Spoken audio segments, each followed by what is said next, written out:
Hello and welcome to South Carolina's installment of Voices of Agriculture. I'm your host, Reggie Hall. One of South Carolina's greatest attractions is its abundance of water. In our lakes, rivers, and streams, they provide a playground for South Carolina residents as well as the great number of tourists that come to the Palmetto State. That same water also provides a livelihood to South Carolina farmers for their crops and livestock. Later in the show, we'll talk about regulations that will help assure South Carolina farmers have adequate sources of water to sustain their crops and their animals. Of course, we'll also share with you some sweet success from the fields of South Carolina farms. We'll have our regular cooking segment from Myrtle Beach, South Carolina. We'll introduce you to our farmer outstanding in the field. And as always, we'll close with our Palmetto portraits. All that and more coming up in just a moment.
Welcome back to South Carolina's installment of Voices of Agriculture.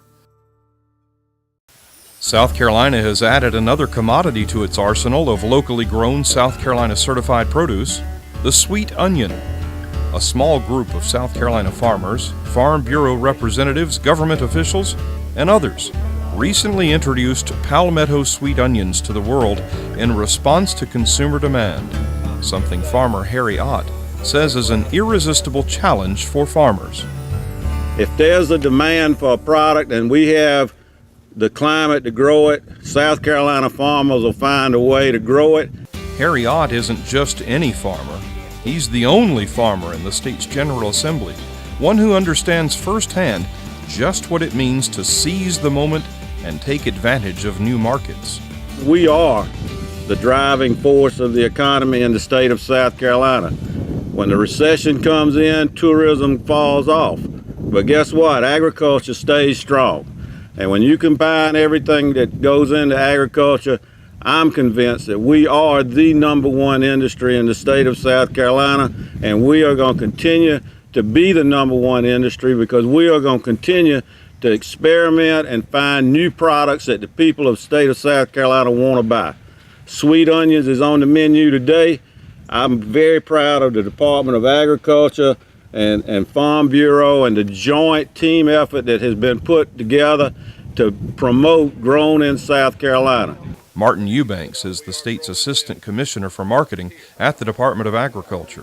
Demand in South Carolina for local products continues to grow, so opportunities grow for South Carolina farmers. Eubanks made it clear that the new crop is not intended to compete with the vast Vidalia or other sweet onion markets. Instead, it's an effort for South Carolina farmers to capitalize on Palmetto State produce that's already gained a reputation for being sweet, fresh, and healthy. Buy with your heart the first time. I'm convinced that you'll come back because of the quality and flavor and buy repeat business. That business will build, and that's the sweet deal for the consumer. Excellent products, and that's the sweet deal for the state of South Carolina, a positive economic impact. Stay tuned. When we continue, we'll talk about South Carolina regulations to protect farmers and their access to the water they need to keep their crops and livestock alive and well throughout the year. That and more as we continue on South Carolina's installment of Voices of Agriculture.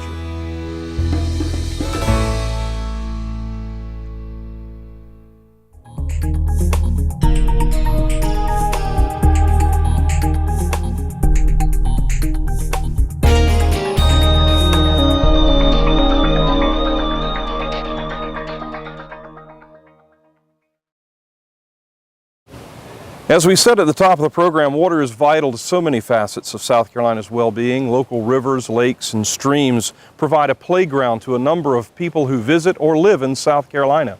But those same bodies of water also provide valuable livelihood to South Carolina's farmers as they grow crops and raise livestock. Work's underway at South Carolina State House to make sure regulations are in place to assure farmers that they have adequate sources of water as it is allocated throughout the state.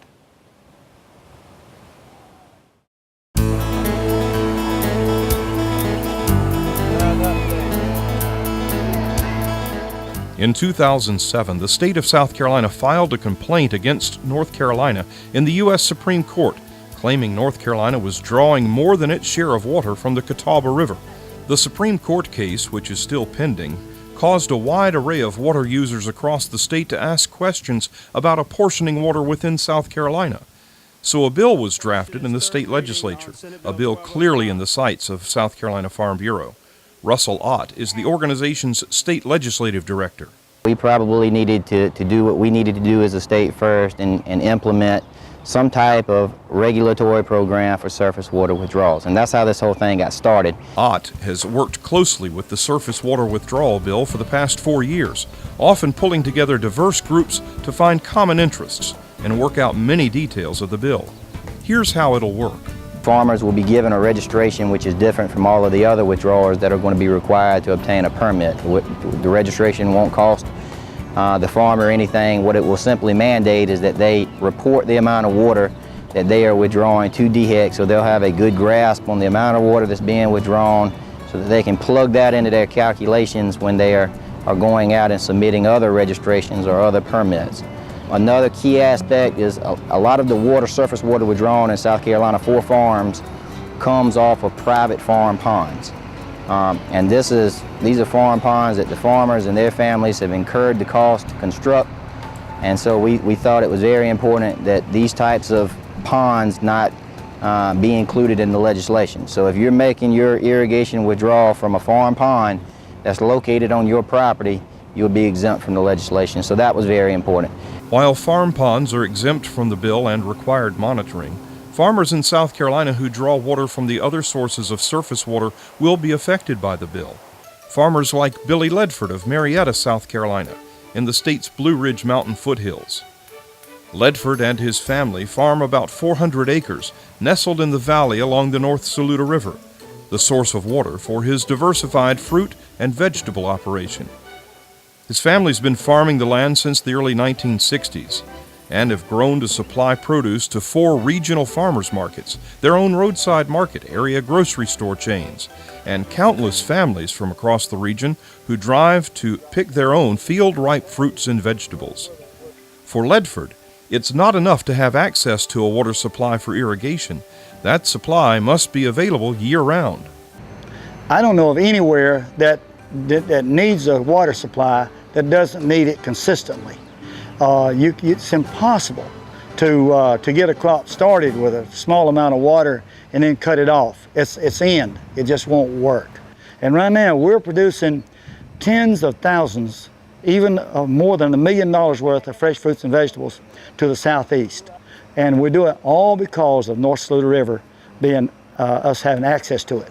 In addition to growing corn and soybeans, Jim Rockmore runs patent seed and super sod companies that produce and market turfgrass, sod, and seed. Rockmore says telling farmers not to use water in times of drought is like telling someone to take medicine except when they're sick. It costs a lot of money for the irrigation to turn on water. It would be a foolish business practice to waste water. We put it out when we need it. Every time you water unnecessarily, it takes away from your bottom line. So it's just like putting out fertilizer or buying ink pens or pickup trucks. You don't spend money unless you have to. Fruit and vegetable farmer Joe Watson agrees. He's been farming all his life with his brother Jerry. running a large peach operation along with other fruits and vegetables. Their Watsonia farm is located on South Carolina's Ridge, a topographical region in the middle of the state that sits about 600 feet above sea level.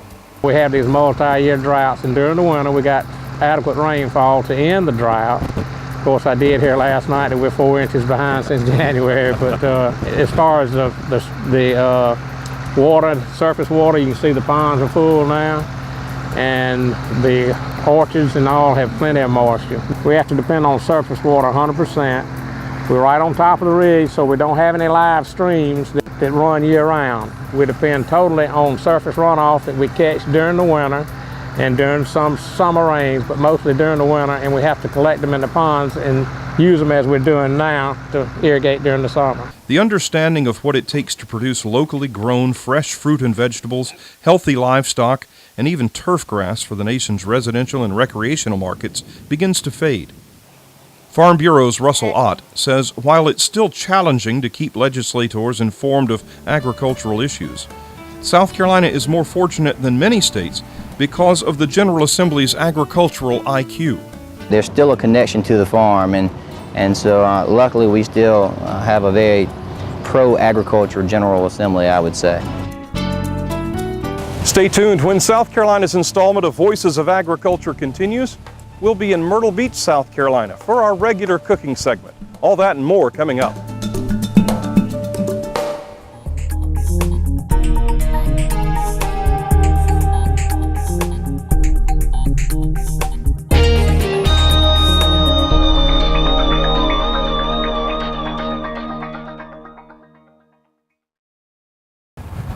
Welcome back to South Carolina's installment of Voices of Agriculture.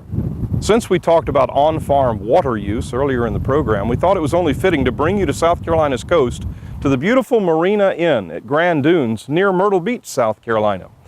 They have a restaurant here called Waterscapes, and their executive chef, James Clark, is known for feeding his patrons from farm to table with South Carolina's finest produce. Let's go inside and see what he's got cooking up.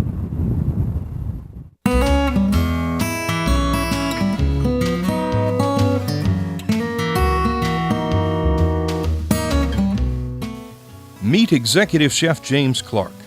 Having grown up in the great outdoors hunting and fishing in the northeast Georgia mountains, James has a deep appreciation for fresh, locally grown or acquired food. Waterscapes Restaurant is tucked away on the lower level of the Marina Inn at Grand Dunes off Highway US 17 near 82nd Avenue in Myrtle Beach, South Carolina, right on the Intercoastal Waterway. Waterscapes Restaurant participates in the state-sponsored Fresh on the Menu program, which features as much locally grown produce on the menu as possible.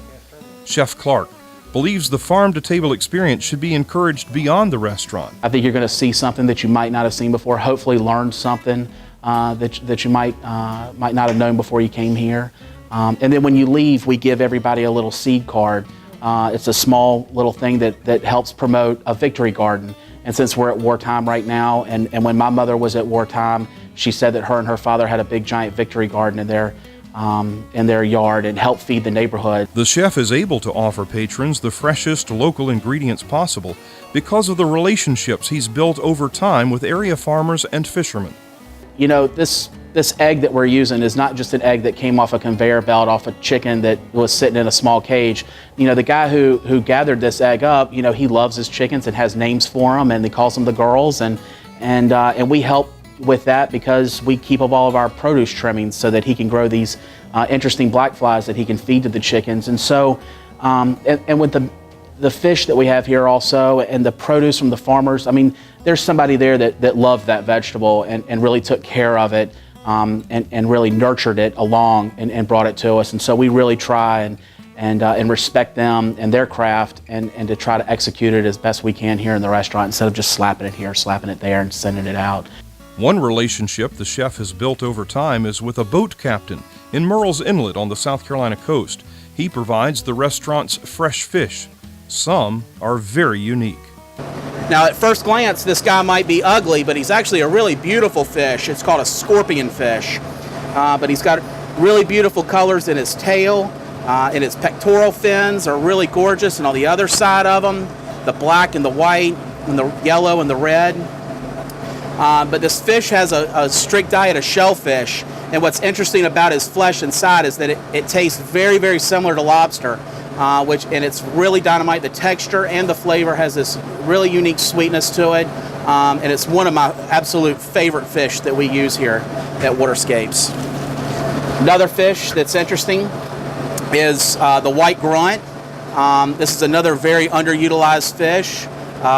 He has sort of a mouth on him that's very similar to a hog snapper, but it's beautiful red on the edges of the lips, and he has a flesh inside that's very similar to snapper. It's a little firmer, but has the same sort of flavor profile to it also. The last fish we got to be very, very careful with. You may have seen one of these in your in your aquarium. This is a lionfish. And what's interesting about this fish is that these coils right on top are his dorsal fin right on top, and then the fins that are right here on the pectoral fins are very venomous. They won't kill you, but they say that the sting on it is worse than is much worse than a jellyfish. So this is a fish that we want to eradicate, that we're trying to get rid of. So if you see this fish out and you're eating, order it, because it's a really great thing to eat. It's, in my opinion, better than grouper, better than snapper, and it's something new and something different that you might not have had before. But you're going to find out that once it's cooked properly, you're going to love it and trying it out. And that's the fish that we're going to feature today. South Carolina's installment of Voices of Agriculture will be right back.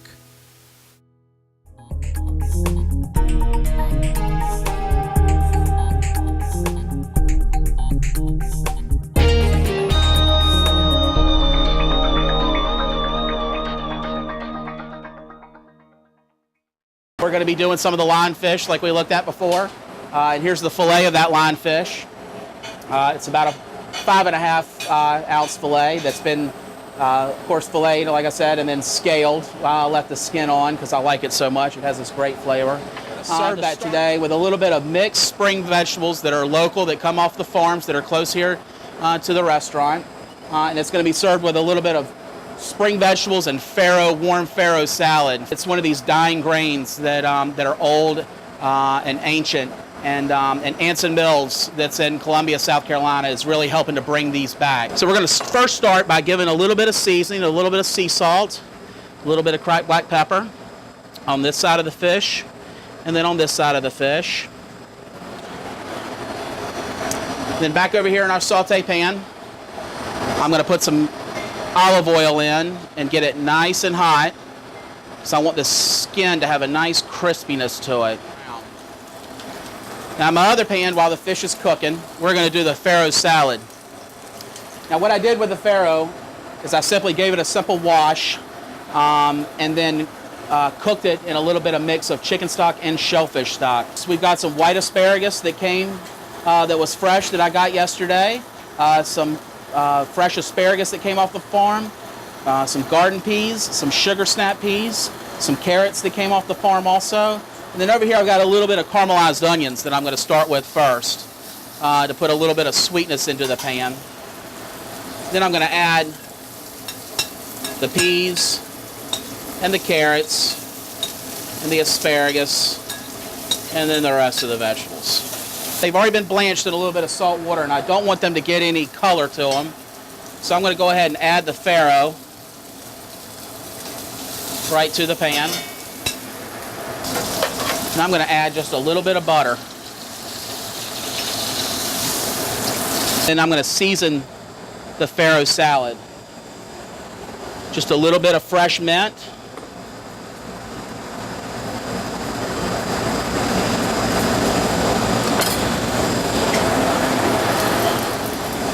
Then a little touch of lemon zest, but not much.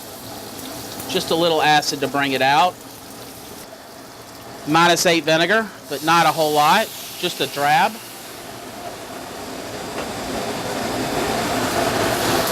A little bit of extra virgin olive oil. We're going to pull him right out. Give it a little bit of a dab. And I really feel that with great fresh local fish and great fresh local produce and vegetables like this, doesn't need a whole lot hitting to it. Doesn't need to be masked up with a lot of stuff that because they're perfect already. I'm gonna put that little piece of fish right there on top. I'm gonna finish this with a little bit of fennel pollen emulsion. Because it's springtime and everything's pollinating, give it a little burst of flavor. And that's it. This is a little bit of warm farro salad with local spring vegetables and sauteed lionfish. And if you'd like to learn anything more about me and what's going on in the restaurant, you can check me out at my blog, which is marinainchef.wordpress.com.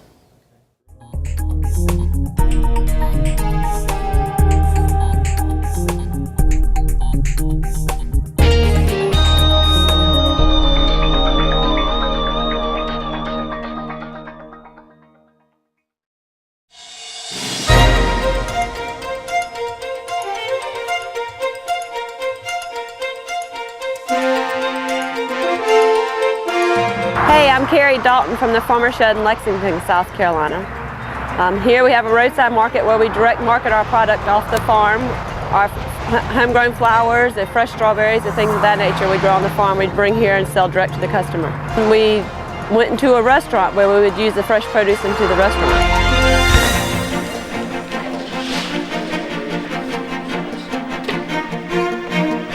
We were just recently featured on the Food Network on the Diners, Drive-Ins, and Dives. So that has really increased our business, and we're real excited about that. Agriculture is in my blood. It's what I've always done. I was born and raised on the farm. So you got up in the mornings, you went to school. When you came home from school, you went to work on the farm. So it's just something I've always known and done.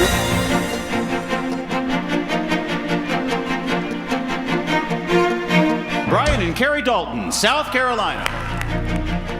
My husband and I did win the National Excellence in Agriculture Award for Farm Bureau. It was quite a surprise. We got involved with the Farm Bureau's Young Farmer and Rancher program actually 1 month after we were married, Brian and myself, and he had never been involved with the farm, and once we joined that committee and got involved, he now has a beef cattle operation on our farm. Farm Bureau has really helped me understand how important agriculture is to everybody, not just as farmers, but to the community itself, and how Farm Bureau just is really involved legislatively and helps us get laws passed to keep us doing agriculture. So I didn't realize they did as much as they do until I got involved.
Well, that's all the time we have for South Carolina's installment of Voices of Agriculture. Thanks for watching. If you have questions about anything that you've seen here, please log on to our website, scfb.org. Until next time, I'm your host, Reggie Hall.